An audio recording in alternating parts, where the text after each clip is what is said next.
بسم اللہ الرحمن الرحیم۔ ناظرین، انسان جب صبح سو کر اٹھتا ہے تو وہ رات کے مقابلے میں تقریباً 1 سینٹی میٹر لمبا ہوتا ہے۔ اس کی وجہ یہ ہے کہ دن بھر کھڑے رہنے یا بیٹھنے سے ریڑھ کی ہڈی کے موہروں پر دباؤ رہتا ہے، جو رات کو لیٹنے پر اپنی اصل حالت میں واپس آ جاتے ہیں۔ ہمارے معدے میں موجود ہائیڈروکلورک ایسڈ اتنا طاقتور ہوتا ہے کہ وہ اسٹیل کے بلیڈ کو بھی پگھلا سکتا ہے۔ یہ تیزاب ہمیں جراثیم سے بچاتا ہے اور کھانا ہضم کرنے میں مدد دیتا ہے، لیکن حیرت کی بات یہ ہے کہ یہ خود معدے کو نہیں جلاتا، کیونکہ معدہ ہر چند دن بعد اپنی اندرونی جھلی تبدیل کرتا ہے۔ انسانی ناک تقریباً 50,000 مختلف خوشبو کو یاد رکھنے کی صلاحیت رکھتی ہیں۔ یہی وجہ ہے کہ کبھی کبھار کوئی پرانی خوشبو آپ کو فوراً کسی پرانی یاد یا واقعے میں لے جاتی ہیں۔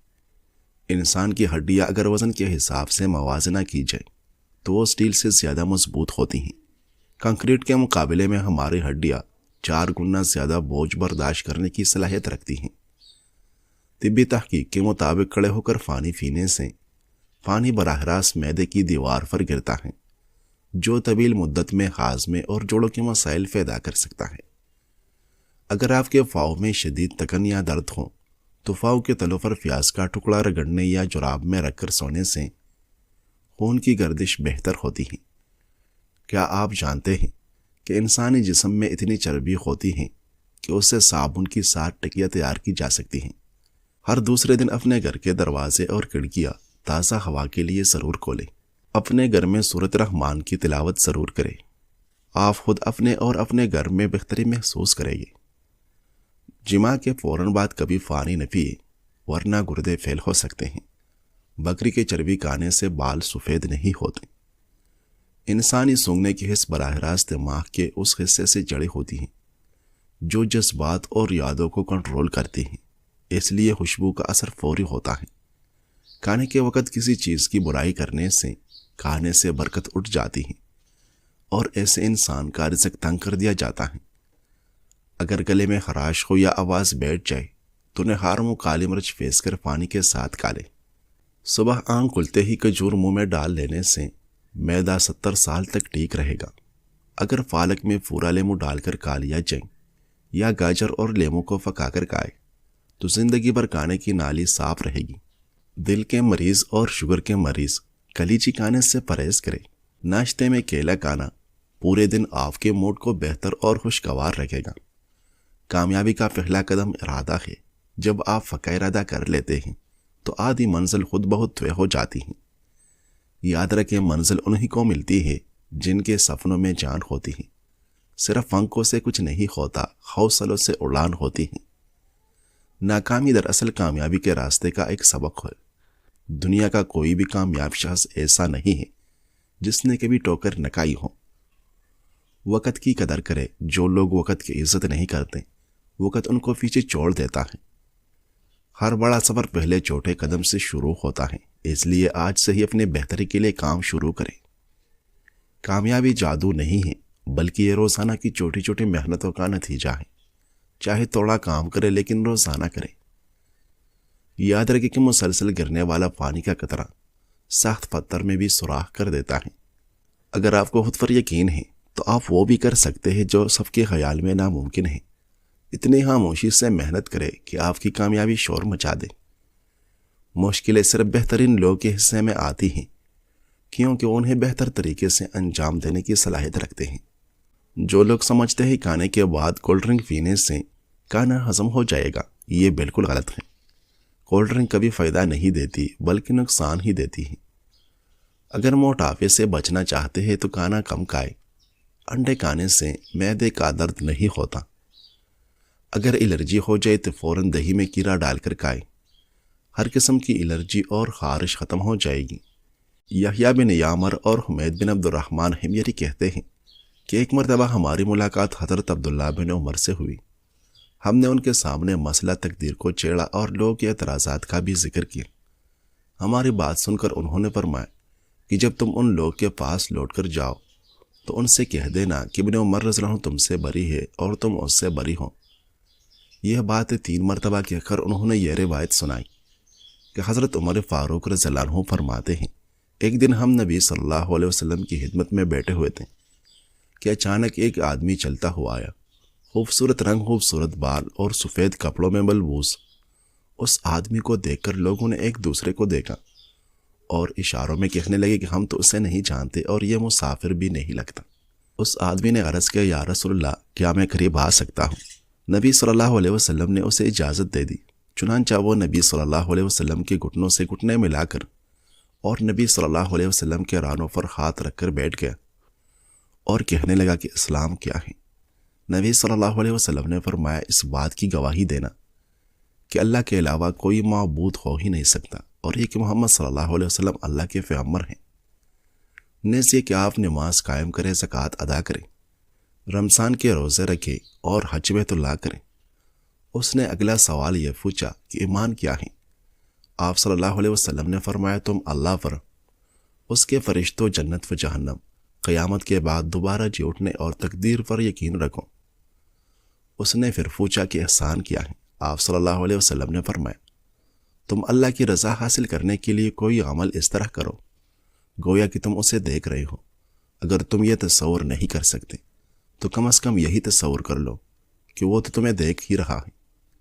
اس نے پھر پوچھا کہ قیامت کب آئے گی؟ آپ صلی اللہ علیہ وسلم نے فرمایا، جس سے سوال پوچھا جا رہا ہے وہ پوچھنے والے سے زیادہ نہیں جانتا، یعنی ہم دونوں ہی اس معاملے میں بے خبر ہیں۔ اس نے کہا کہ پھر اس کی کچھ علامات ہی بتا دیجیے۔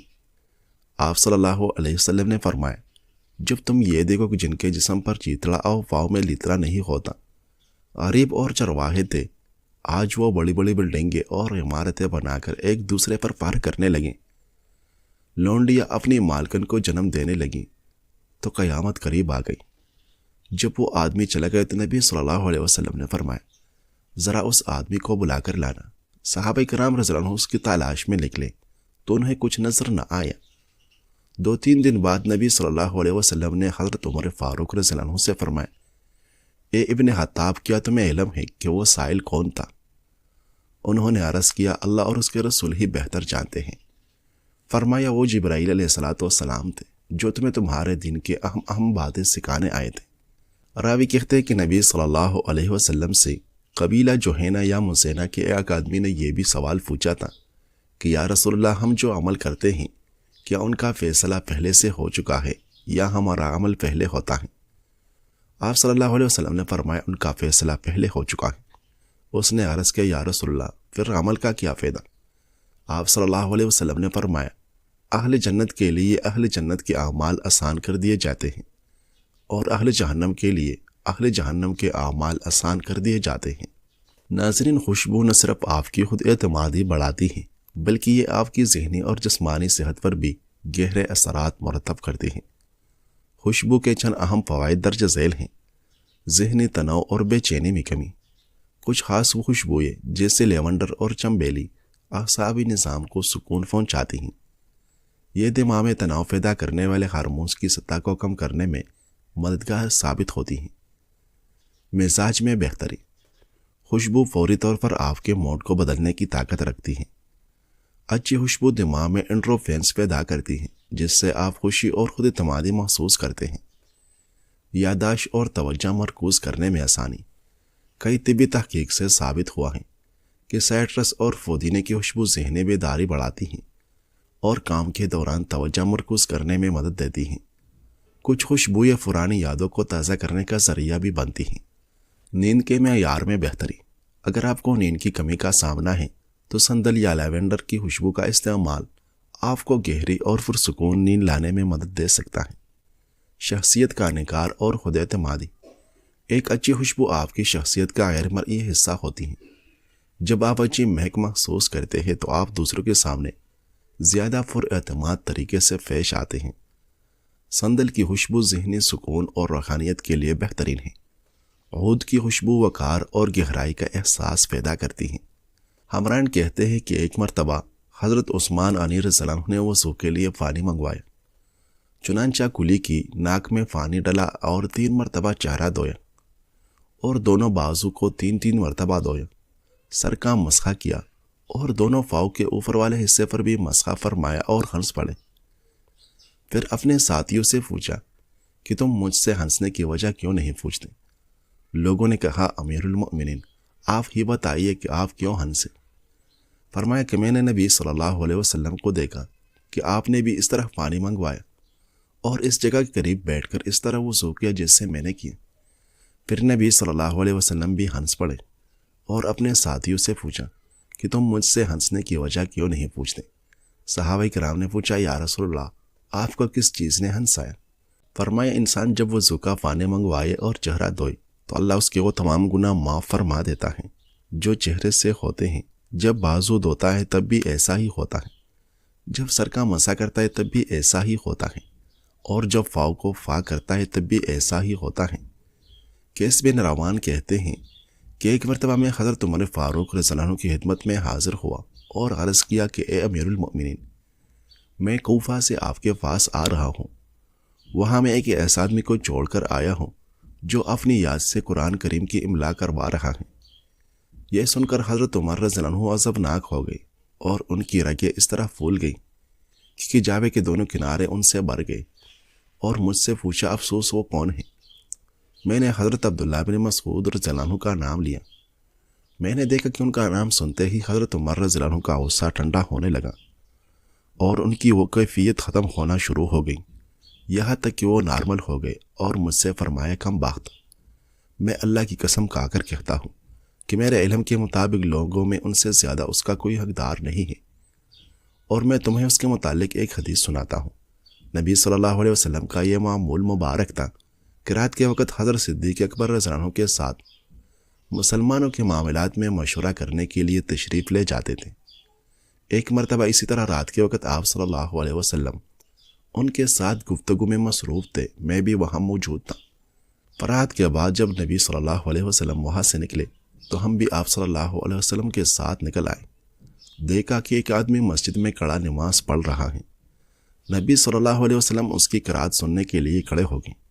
ابھی ہم اس آدمی کی آواز پہچاننے کی کوشش کر ہی رہے تھے کہ نبی صلی اللہ علیہ وسلم نے ارشاد فرمایا کہ جو شخص قرآن کریم کو اسی طرح تر و تازہ پڑھنا چاہیں جیسے وہ نازل ہوا ہے تو اسے چاہیے کہ وہ ابن ام عبد یعنی ابن مسعود رضی اللہ عنہ کی قرات پر اسے پڑھے۔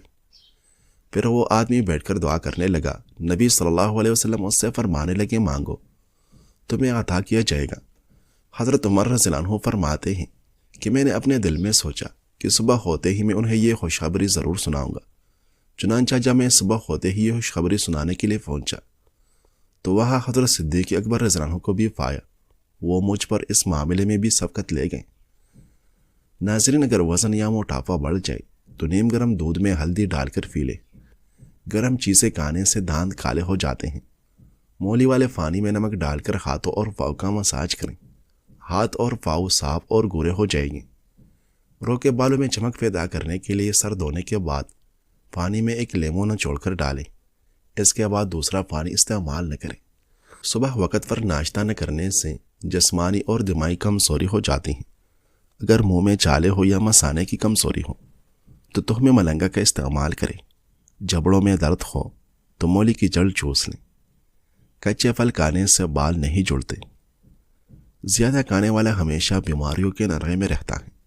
بادام کھاتے وقت اچھی طرح چبا کر کھائیں، دماغ تیز ہوگا۔ روزانہ دودھ پیو، 80 سال تک بڑھاپا قریب نہیں آئے گا۔ جن عورتوں کے چہرے پر موٹے اور گھنے بال ہوں وہ عرق کی گلاب میں نمک اور آدھا چمچ سرکہ ڈال کر روئی کی مدد سے روزانہ چہرے پر لگائیں۔ خوفناک لمحہ وہ ہوتا ہے جب سب کچھ ہو مگر ذہنی سکون نہ ہو۔ لیٹ کر کتاب پڑھنے سے دماغ کمزور ہو جاتا ہے۔ جسمانی کمزوری کے لیے روزانہ 5 کھجوریں کھائیں۔ کبھی کسی کے جذبات سے کھیل کر یہ مت سمجھنا کہ تم جیت گئے، کیونکہ جذبات کے ٹوٹنے کی آواز نہیں ہوتی مگر اس کی بازگشت بہت دور تک جاتی ہے۔ کم بولنے والے لوگ صرف اپنے پسندیدہ انسان کے سامنے زیادہ بولتے ہیں۔ ناظرین، ویڈیو اچھی لگے تو لائک کیجیے۔ شکریہ۔